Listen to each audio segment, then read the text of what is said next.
దేవుని నామానికి మహిమ కలుగును గాక. దేవుడు ఇచ్చిన అవకాశం బట్టి, కృపను బట్టి దేవాది దేవునికి నేను ఎంతగానో వందనాలు, కృతజ్ఞతలు చెల్లించుకుంటున్నాను. ప్రేమైన దేవుని బిడ్డ, ఈ రోజు చూడాలన్న దేవుని కృప ఉండాలి, ఆయన దయ ఉండాలి, ఆయన కనికరం ఉండాలి. ఈ రోజు దేవుడు మన జీవితంలో ప్రతి ఒక్క జీవితంలో దేవుడు ఒక గొప్ప కార్యాన్ని అయితే దేవుడు చేయబోతున్నారు. ప్రేమైన దేవుని బిడ్డ, ఈ రోజు మనం అనేక సార్లు వాక్యం ఆలకించవచ్చు, లేకపోతే మనం ప్రతిదినం ఎక్కడో దగ్గర ఏదో ఒక టీవీ మెసేజ్ ద్వారా కానీ లేకపోతే ఎక్కడో దగ్గర మనం దేవుని వాక్యం ఆలకిస్తూ ఉంటాం. కానీ ఎన్ని విన్నప్పటికీ మనం కొన్నిసార్లు అవిశ్వాసంతో దేవుడి సన్నిధిలో ఉంటాం. ఇది జరుగుతుందా జరగదా అని చెప్పేసి అవిశ్వాసంతో ఉన్న వాళ్ళు అనేక మంది ఉంటారు. దేవుడు అనేక కార్యాలు జరిగించినప్పుడు మన జీవితంలో మనం కొన్నిసార్లు ఏంటంటే అవిశ్వాసంతో ప్రభా ఇది జరుగుతుందా, ప్రభా ఇది నిజమేనా, ఇది అవుతుందా అని చెప్పేసి మన హృదయంలో ఏమవుతుందంటే అవిశ్వాసం అనేది మనలోకి వస్తుంటుంది. ప్రియమైన దేవుని బిడ్డ, ఇది మన జీవితంలో అవిశ్వాసం అనేది ఎప్పుడైతే తీసివేసుకుంటావో దేవుడు నీ జీవితంలో అయితే గొప్ప కార్యం చేయిస్తారు. దేవుని వాక్యంలోకి వెళ్తాం. యోహాను సువార్త 2:1 చూద్దాం. 3వ దినమున గలిలయలోని కానా అనే ఊరిలో ఒక వివాహం జరిగింది. యేసు తల్లి అక్కడ ఉండెను. యేసును ఆయన శిష్యులను ఆ వివాహంలో పిలువబడింది. ద్రాక్షారసం అయిపోయినప్పుడు యేసు తల్లి వారికి ద్రాక్షారసం లేదని ఆయనతో చెప్పగా, యేసు ఆమెతో, మా నాతో నీకేం పని, నా సమయం ఇంకనూ రాలేదన్ను. ఆయన తల్లి పశ్చాత్తాపం చూచి, ఆయన మీతో చెప్పినది చేయలేనని. యూదుల శుద్ధీకరణ ఆచార ప్రకారం 2-3 తూములు పట్టు 6 రాతి బాణాలు అక్కడ ఉంచబడింది. యేసు ఆ బాణాలు నీళ్లతో నింపడని వారితో చెప్పగా, వారు వాటిని అంచుల మట్టికి నింపిరి. అప్పుడు ఆయన వారితో, మీరు ఇప్పుడు ముంచి విందు ప్రధాని వద్దకు తీసుకొని పొండి అని చెప్పగా వారు తీసుకొని పోయేది. ఆ ద్రాక్ష రసం లేకుండా వచ్చిన ఆ నీళ్లు ముంచి తీసుకొని పోయేది. పరిచారికులకే తెలుసును కానీ తీసుకొని పోయిన ఆ నీళ్లు ముంచి తీసుకొని పోయిన పరిచారికులకే తెలుసును కానీ మీ విందు ప్రధానికి తెలియకపోయింది కనుక ద్రాక్షారసమైన ఆ నీళ్లు రుచి చూచినప్పుడు ఆ విందు ప్రధాని పెండ్లకు వారిని పిలిచి, ప్రతి వాడిన మొదట మంచి ద్రాక్షారసం పోసి జనులు మత్తుగా ఉన్నప్పుడు జబ్బు రసం పోయేను అని, నీవైతే ఇది వరకు నువ్వు మంచి ద్రాక్షారం ఉంచుకొని ఉన్నావని అతనితో చెప్పాను. గలిలీలోని కానాలో యేసు మొదటి సూచికను చేసి తన మహిమను బయలుపరచును. అందువల్ల ఆయన శిష్యులు ఆయన ఎందుకు విశ్వాసం ఉంచును.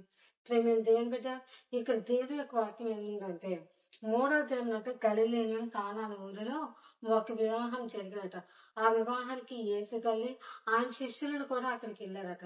అయితే ఆయనకి మరియమ్మ గారు అడుగుతున్నారు, ఆయన తల్లి ఏమని అడుగుతున్నారంటే, ద్రాక్షారసం అయిపోయినప్పుడు యేసు తల్లి వారికి ద్రాక్షారసం లేదని ఆయనతో చెప్పగా, యేసు ఆమెతో, అమ్మ నాతో నీకే పని, నా సమయం ఇంకనూ రాలేదని చెప్పాను. ప్రేమ దేవుని బిడ్డ, ఈ రోజు దేవుడు నీ జీవితంలో కూడా ఆయన సమయం వచ్చినప్పుడు ఆయన ఒక గొప్ప మహిమ గల కార్యము దేవుడు నీ జీవితంలో జరిగించబోతున్నారు. నువ్వెవరైతే నిరాశతో ఉన్నావో, లేకపోతే ఏంటి ప్రభు ఇంకా నా జీవితంలో కార్యం జరగట్లేదని నువ్వు ఆలోచించుకోవచ్చు, కానీ దేవుడైతే నీ జీవితంలో ఒక గొప్ప కార్యాన్ని, నీ జీవితంలో ఒక మేలు దాచించున్నారు. ఇక్కడంతా అంటున్నారు, ముందు అందరూ ఏం చేస్తారంటే జబ్బు ద్రాక్ష రసము అంటే మంచి ద్రాక్ష రసము ఏమంటున్నారు, ప్రతి వాడిని మొదట మంచి ద్రాక్షరసం పోసి జనులు మత్తుగా ఉండేటప్పుడు జబ్బు రసం పోయిను. నీవైతే ఇదివరకు మంచి ద్రాక్షారసం ఉంచుకొని ఉన్నామని అతనితో చెప్పాను. అంటే ఇక్కడ దేవుని యొక్క అంటే ఆయన కార్యం ఎలా జరిగించారంటే, 6 రాతి బాణాలు 3 పట్టినట్లట. ఆయన ఏం చేశారంటే ఆ ద్రాక్షారసంలో నీళ్లు పోసినప్పుడట, అంటే ఆ బాణంలో నీళ్లు పోసినప్పుడు ఎలాగైపోయిందండి, ఒక మంచి మధురముగా మారిపోయింది. ప్రేమ దేవుని బిడ్డ, ఈ రోజు నీ చేతిలో కూడా దేవుడు ఒక గొప్ప కార్యాన్ని అయితే జరిగించబోతున్నారు. నువ్వు నమ్మితే నీవు దేవుని కార్యము చూస్తావు. నువ్వు నమ్మకపోతే అవిశ్వాసంతో ఉంటే అలాగే ఉంటావు. మరియమ్మ గారు ఇంకా అక్కడ ఏసు తల్లట అక్కడ ఇంకా ఏమి అడగలేదు. ఏంటి నాకు అంటే ఇంక నా పని ఇంకా అంటే నా సమయం ఇంకా రాలేదంటే ఆవిడ ఇంకా మారు మాట ఆడకుండా ఏం చేసింది, ఆయన మీతో ఏది చెప్తే అదే చేయండి అని చెప్పేసి ఆమె అక్కడి నుండి వెళ్ళిపోయింది. ప్రేమ దేవుని బిడ్డ, ఈ రోజు దేవుడు నీ చేతిలో కూడా ఒక గొప్ప కార్యాన్ని అయితే ఆయన దాచించినారు. నీ కొరకు మనకు ఒక మేలు దాచేయించున్నారు. ఈ కానాను వివాహం ఎలాగైతే దేవుడు నీకు వివాహం జరగట్లేదనో, లేకపోతే గర్భఫలం లేకపోవచ్చు, కానీ దేవుడైతే గొప్ప కార్యాన్ని దేవుని బ్రతుకు దినాలు దేవుడు చేయబోతున్నారు. ఇంకా నా జీవితం ఎలాగుంది, నా పరిస్థితి ఎలాగుందని నువ్వు అనుకోవచ్చు, కానీ జీవము గల తండ్రి అయితే అంటున్నారు ఆయన నీ జీవితాన్ని మార్చబోతున్నారు. ఆ నీళ్ళు లాగా ద్రాక్ష రసాన్ని ఆయన ఏం చేశారట, ఆయన నీ అంచులు బట్టి నింపిరట. అప్పుడు ఆయన వారికి, మీరు ఇప్పుడు ముంచి విందు ప్రధాని వద్దకు తీసుకుని పండుగ అని చెప్పేసి ఆ బాణాలు దేంతో నింపారండి? నీళ్ళతో నింపారు. నీళ్ళతో నింపినప్పుడు అక్కడ ఏముందండి? ఉట్టి నీరు మాత్రం ఉంది. కానీ అది విందు ప్రధాని దగ్గరికి తీసుకుని వెళ్ళేసరికట ఆ ద్రాక్షరసము అంట, ఆ నీళ్లు ద్రాక్షరసముగా మారబడింది.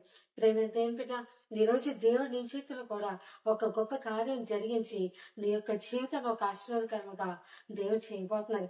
ఆ కానాను వివాహము ఎలాగైతే దేవుడు కార్యం జరిగించారో, ఈ రోజు నీ బ్రతుకులో, నీ జీవితంలో నువ్వు ఒంటరితనం అనుకోవచ్చు, ఒంటరి వారిగా ఉండొచ్చు, కానీ యేసైతే నీ జీవితాన్ని ఒక మధురముగా మార్చబోతున్నారు. ప్రేమ దేవుని బిడ్డ, ఆయన చెప్పిన మాట ఆయన ఎప్పుడు మాట ఇచ్చి తప్పిపోయిన దేవుడైతే కాదు.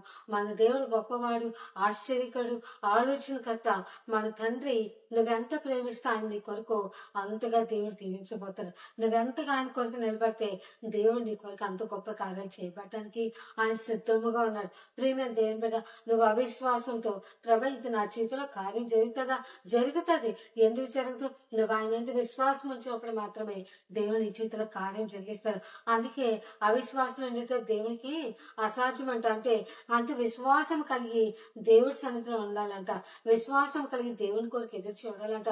విశ్వాసం కలిగి దేవుని వాక్యం చదివినప్పుడు దేవుని జీవితంలో అయితే గొప్ప కార్యము దేవుడు జరిగించబోతున్నారు. నువ్వు ఎప్పుడైతే వాక్యం చదువుతావో, ఎప్పుడైతే దేవుని సన్నిధి వాక్యాన్ని పట్టుకొని చదువుతావో, ఆయన సన్నిధిలో ఎత్తు పట్టుకొని ప్రార్థన చేస్తావో, నీ జీవితంలో అయితే ఒక కార్యాన్ని నువ్వు చూడబోతావు. నీ జీవితంలో ఏదైతే పోయేదో, నీ జీవితంలో ఏదైతే నష్టపోయావో, నీ జీవితంలో ఏదైతే నష్టపోయి కోల్పోయినావో, దేవుడైతే అంటున్నారు ఆ నీళ్ళని ద్రాక్షరసంగా మార్చిన దేవుడు ఈ రోజు నీ జీవితాన్ని కూడా దేవుడు మార్చబోతున్నాడు. ప్రేమైన దేవుని బిడ్డ, ఈ వాక్యం అంటే నువ్వు ఎవరైనా సరే దేవుడు ఒకటే చెప్తున్నాడు, ఆయనకు అసాధ్యం ఏంటంటే ఏది కూడా లేదు. సమస్తము కూడా సాధ్యమే. కానీ నువ్వేం చేయాలి? ఆయన వాక్యం వినాలి, ఆయన మాటకు లోబడి, ఆయన సన్నిధికి లోబడినప్పుడు నీ జీవితం అయితే గొప్ప కార్యాలు చూస్తావు. ప్రేమైన దేవుని బిడ్డ, అక్కడ విందు ప్రార్థన ఆశ్చర్యపడట. ఎవరైనా ముందు మంచి ద్రాక్షాలు చూస్తారు, తర్వాత జబ్బు తీస్తారు. ఇదైతే నువ్వు చూస్తే ముందు జబ్బు తీర్చావు, ఇప్పుడైతే మంచి ద్రాక్షారసం ఇస్తున్నావు అంటే అది ఎవరి కార్యం అండి? మన జీవము గల తండ్రి, గొప్ప దేవుడు, ఆశ్చర్యకరుడు, ఆలోచనకర్త. ఆయన మనల్ని ఎంతో ప్రేమిస్తున్నారు. కాబట్టి ప్రేమ దేవుని బిడ్డ, ఈ రోజు దేవుడు నీ చేతిలో కూడా ఒక గొప్ప కార్యం చేయాలని చూస్తున్నాడు. కానీ అవిశ్వాసంతో వెనకూడదు, అవిశ్వాసంతో వెనకాడికి వేయద్దు.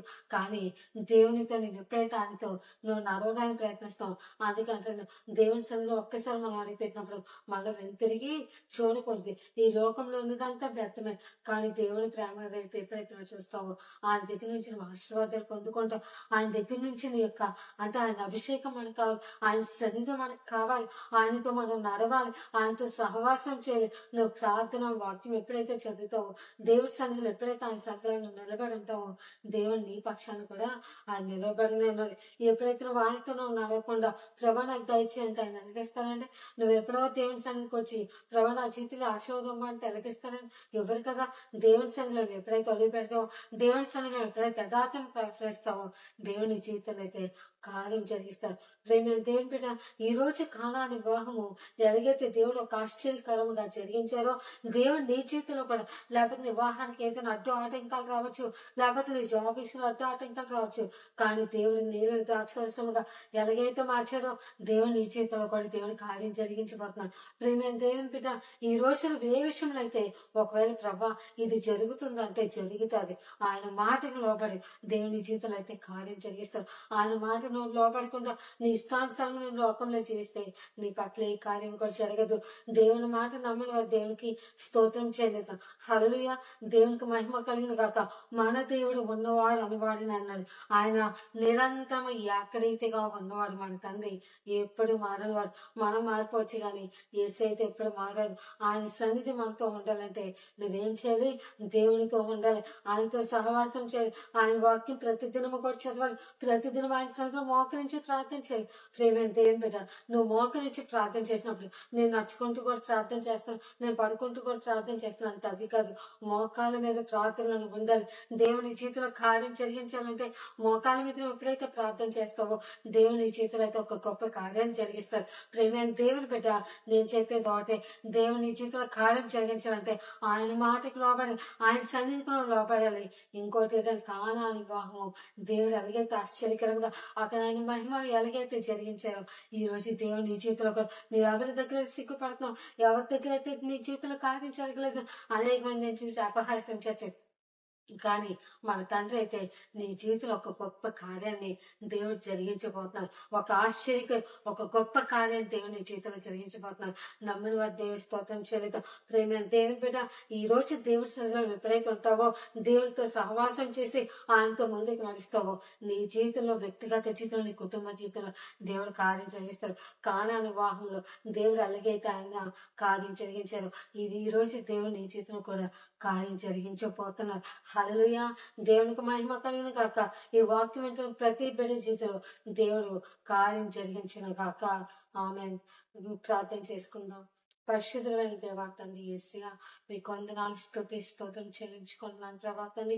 అయ్యా కానాని వివాహం ఎలాగైతే ప్రభా తండ్రి ఆ నీళ్ళని ద్రాక్షరసంగా మార్చావో దేవా తండ్రి ప్రభా, అలాగే వారి తండ్రి వాక్యం వింటున్న వారి జీవితంలో కూడా ప్రభా, వారు ఏ విషయంలో అయితే కృంగిపోయి ఉంటున్నారో, లేకపోతే ఏ విషయంలో కార్యం జరగలేదని బాధపడుతున్నారో, వారి జీవితంలో కొన్ని కార్యం జరిగించి మీరు మహిమ కంట ప్రభావం పొందుకోమని అడుగుతున్నాను దేవా తండ్రి. వివాహం కాని బిడ్డల విషయంలో, గర్భఫలం లేని బిడ్డల విషయంలో, ఫైనాన్స్ గా బాధపడుతున్న విషయంలో, అనారోగ్యం తన బిడ్డలు ప్రభా తండ్రి, ప్రతి ఒక్క బిడ్డ కుటుంబంలో సమాధానం లేకుండా బాధపడుతున్నాం ప్రభా, ప్రతి బిడ్డను కూడా మీ సన్నిధిలో జ్ఞాపకం చేసుకుని వారి కుటుంబాలు తండ్రి దీవించి ఆశీర్వదించమని యేసు పరిశుద్ధ నామములో అడుగుచున్నాం తండ్రి. ఆమేన్.